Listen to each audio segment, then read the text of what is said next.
కులగణనతో కోటీశ్వర్లు కావచ్చా? ఏమో గుర్రం ఎగరావచ్చు. అవునండి, ఈ వీడియోలో వివరాలన్నీ స్కిప్ చేయకుండా చూడండి, మీకే తెలిసిపోతుంది. ఇప్పుడు తెలంగాణలో కులగణన చేస్తున్నారు. సమగ్ర కుటుంబ సర్వే పేరుతో సకల జనుల సర్వే చేపడుతున్నారు. ఈ సర్వేపై ఎవరి అంచనాలు, అభిప్రాయాలు వాళ్లకున్నాయి. మరోవైపు విమర్శకులు ఎలాగూ పలు కోణాల్లో విమర్శిస్తున్నారు. సమగ్ర కుటుంబ సర్వేతో సామాజిక సమానతను సాధిస్తామని, ప్రతి ఒక్కరికి సమాన అవకాశాలు కల్పిస్తామని కాంగ్రెస్ ప్రభుత్వం చెబుతోంది. అయితే ఈ సమగ్ర కుటుంబ సర్వే వ్యర్థమని, ప్రభుత్వ నిధులన్నీ వృధా చేస్తున్నారని రాజకీయ విమర్శలు కూడా వస్తున్నాయి. సర్వే నివేదిక వచ్చిన తర్వాత అట్టడుగు వర్గాలు, ప్రధానంగా బీసీలకు అవకాశాలు పెరుగుతాయని, ఆర్థికంగా కూడా వృద్ధి చెందుతారని ప్రభుత్వ పెద్దలు చెబుతున్నారు. కానీ ఈ సర్వే తర్వాత రేషన్ కార్డులు తగ్గిస్తారని, ప్రభుత్వ పథకాల్లో కోతలు పెడుతున్నారని విపక్షాలు ఆరోపిస్తున్నాయి. ఈ మాట అటుంచితే కొందరు ఈ సర్వేతో కోట్లు కొల్లగొట్టే కుట్రలు చేస్తున్నారట. దీనిపై ఇప్పటికే పలు ఫిర్యాదులు వచ్చాయి. ఇప్పుడు ప్రతి ఒక్కరూ తమ కుటుంబ వివరాలు, వ్యక్తిగత వివరాలు ఎన్యూమరేటర్లకు చెప్పాల్సిందేనని ప్రభుత్వం స్పష్టం చేసింది. మొత్తం 75 ప్రశ్నలతో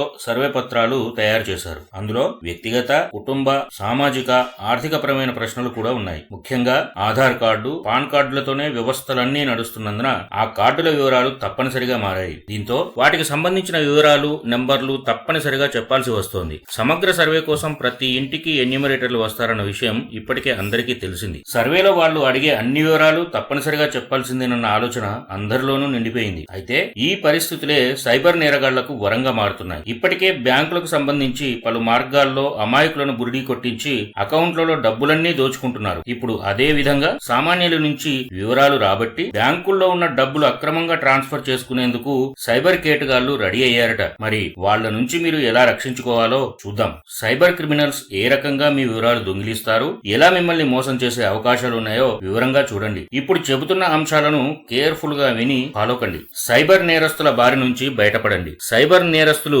దోచుకునేందుకు అవకాశం ఉన్న అంశాలేంటో ఇప్పుడు చూద్దాం. Number 1, Aadhaar, pan card link ఉన్న సెల్ నెంబర్లు నోట్ చేసుకుని లింకులు పంపిస్తారు. అవి స్పామ్ లింకులు, అంటే ఫేక్ లింకులు. వాటిని ఎట్టి పరిస్థితుల్లో క్లిక్ చేయొద్దు. నెంబర్ 2, బ్యాంక్ అకౌంట్ లింక్ ఉన్న సెల్ నెంబర్ కు ఓటీపీలు పంపిస్తారు. ఎట్టి పరిస్థితుల్లో వాళ్ళకు ఓటీపీలు చెప్పొద్దండి. నెంబర్ 3, నేరుగా సర్వే పేరుతో వివరాలు రాసుకున్నప్పుడే అయితే దొరికిపోతామన్న ఉద్దేశంతో ముందుగా వివరాలు తీసుకుని వెళ్లి తర్వాత కాల్ చేసే ప్రమాదం ఉంది. నెంబర్ 4, సర్వే వివరాలన్నీ కంప్యూటర్ లో రికార్డ్ చేశామని, మీకు ఒక ఓటీపీ వస్తుందని, ఆ ఓటీపీ చెబితేనే గవర్నమెంట్ రికార్డుల్లో డీటెయిల్స్ అన్ని నమోదవుతాయంటూ ఓటీపీ అడుగుతారు. కానీ ఎట్టి పరిస్థితుల్లో ఓటీపీ చెప్పకండి. నెంబర్ 5, సెల్ నంబర్లకు వచ్చే లింక్ క్లిక్ చేస్తేనే మీ ఫ్యామిలీ వివరాలన్నీ రికార్డులోకి వెళ్తాయని, ఆ లింక్ క్లిక్ చేయాలని కూడా ఫోన్ లోనే చెబుతారు. కానీ మీరు ఎట్టి పరిస్థితుల్లో ఆ లింక్ క్లిక్ చేయొద్దండి. నెంబర్ 6, మీ ఇంటికి వచ్చి మేమే సర్వే చేశామని, మేమే ఎన్యూమరేటర్లు అంటూ ఎవరైనా కాల్ చేస్తే అస్సలు వారిని నమ్మొద్దు. వెంటనే ఆ కాల్ కట్ చేయండి. 7, ఆధార్ కార్డు, పాన్ కార్డులను చూపించాలని, వాటిని ఫోటో తీసుకోవాలని కూడా